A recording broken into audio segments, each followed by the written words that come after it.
Yo, what's going on? It's Official Creatorspace. We're here today with Wilfred Autry.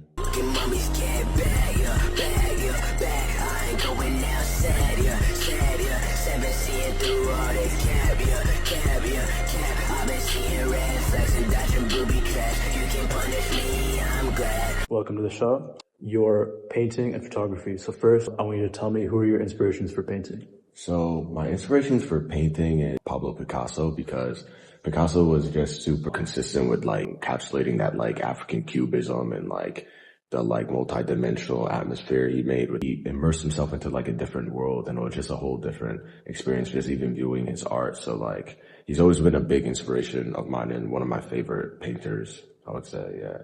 How do you hope to recreate that kind of cubism in your own? Well, yeah, it's interesting because he got a lot of inspiration from African art, African Cubism. So like that's something that's heavily implemented in my art, like that geometric painting structure, triangles and weird shapes that almost emulate a triangle or like a square, rectangle or something. But yeah, I look to emulate that in my art, specifically with painting through using geometric abstractions to really incorporate message or symbolism with it. Because whenever I paint, I use like a heavy amount of symbolism of all different sorts, contingent upon what I'm trying to convey in terms of the message. So it's all different, it all varies, but whatever is really on my mind when I'm painting, and sometimes it's spontaneous, so.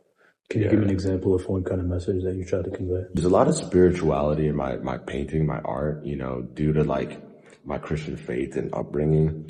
And definitely I would say like the painting of the three ghosts that I have called 2002 is like a play on like numerology, because it's three ghosts, but it's also like I wouldn't say double entendre, but it's like a play on ghosts and how it almost looks like an emulation of like tombs. And it's really work on like how powerful numerology is. So out there and so abstract. And it was really spontaneous when I did. I wasn't planning to do that when I went into paint. I was just like painting for fun, mixing a bunch of colors. And I'm like, okay, let me paint ghosts. Cause like I actually also have a clothing brand called Phantom, where it's the ghost is the logo, the phantom, the apparition, and it's really a clothing brand that reflects my spirituality. It's really showcasing the lost soul of like, I feel like there's so many lost souls in this world, similar to what Aldous was saying on like how people they feel rejected, they feel broken, they feel cast out and lost, and like it's really reflective of how we need a higher power, a higher source, which I find to be Christ. And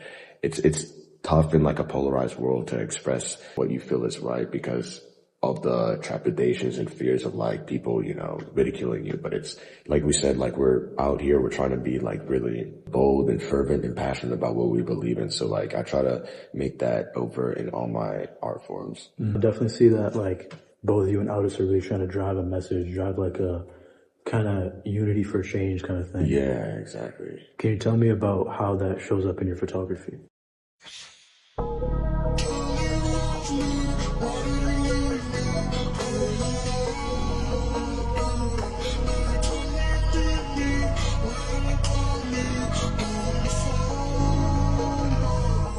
Yeah, so with photography is interesting because it's really something that encapsulates all types of people, humans. Like it's kind of like almost like that Humans in New York type of artistic journey that was showcased people in their natural state, their natural habitat. From New York, I would take photos of like different people from different backgrounds, noting also New York is very like diverse.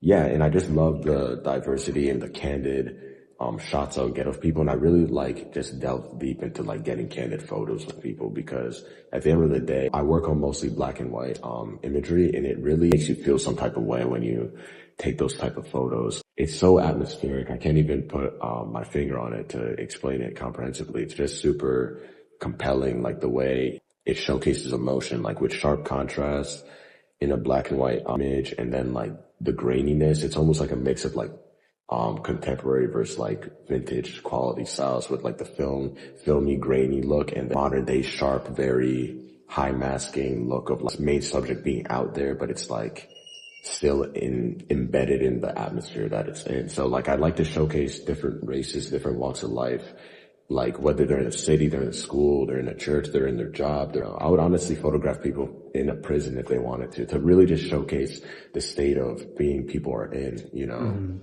Yeah. It's about kind of showcasing the real. The realness of like people and their situations, because we're all humans. We're all made under the image of God, and find out what's better in life instead of just like living in a carnal state of just the regular programming of everyday life.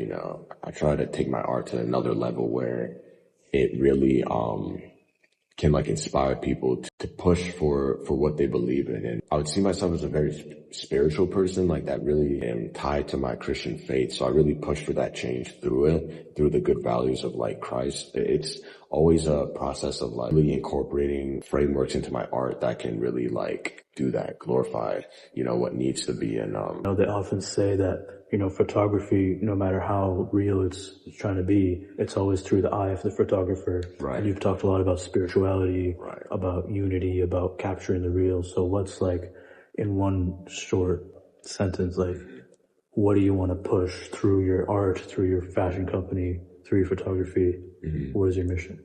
So yeah, it's really just to inspire change for the better, inspire positive change, go after what we're chasing, which is really to go against oppression, go against all types of scum, all types of wrongdoing in this world that really keeps people down and in bondage. And that's what really made me more spiritual, because I was in that place. And, at times we're still in it, no matter what type of person you are, where you are in life. And like, yeah, my faith, my spiritual beliefs really led me to pursue art at a more serious level where like I want it to be my whole lifestyle. Like I used to be really into like sports like basketball and stuff, and that was like my main passion. And then I realized like I just had this like revelation in like high school, like first off, I'm not going to be in the NBA. And like secondly, like, that doesn't help humanity. Like I want to help humanity. I feel like I'm here to do that. So many things that you can do in this world that can give you temporary pleasure, but it's like, there's people suffering in this world. There's like that, there's war, there's murder, there's genocide, there's scum of all sorts. And like, it's just very dejecting to just like sit around and, maybe you're living well off like a 6-figure life, but it's like, how much does that impact humanity for the better? I feel like as a Christian, I'm supposed to where I'm forced, because we all have God-given free will, but I choose through my free will to do, something that can uplift people. And that's what UPRISE Showcase is, the music showcase that I run to uplift the youth and uplift people that are oppressed, broken, rejected, because Jesus did the same thing. We're trying to do it in this modern, space we're in, this atmosphere, and the music is for everyone, but it's really just art incorporated, in like the Connecticut art scene to, uplift people who are, in that state, or all people, unify people, but really push for change with the message to inspire people to go out, really tackle issues at hand that keeps people oppressed of all sorts in all domains in life. I see what you mean, man. So you're like almost like an activist or revolutionary using art as a tool for change. Yeah, definitely. Yeah, it's funny because I never call myself an activist, but like almost, definitely like revolutionary, to like revolutionize what needs to be, to be honest. Thank you for coming to the show.